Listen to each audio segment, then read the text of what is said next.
Parlamentoya İrlandayê destek û piştgiriya xwe da teklîfa Siyonîstên îşgalker axên Filîstînê wek fiilî ilhaq dikin. Cork are here, as represented by Cork Institute of Technology. İrlanda'ya işgala Siyonistan vek ilhaka fiilî naskir. Bi vê naskirina ilhaka fiilî, İrlanda di nav welatên Yekîtiya Ewropayê de bû welatê yekemîn. Teklîf ji teref Partiya Muxalefetê Sinn Féinê hat kirin.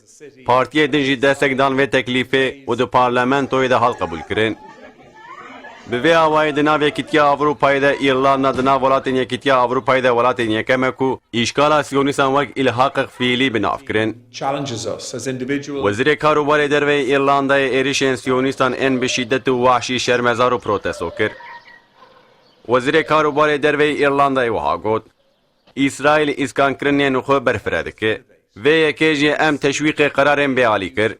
Me dît ku İsraîl di sahê de neheqiyek mezin dike. Ji ber vê yekê dibe em rast û durist bibin. Ev yek ilhaqa fiilî ye. RTE Home School Hub gave Irish children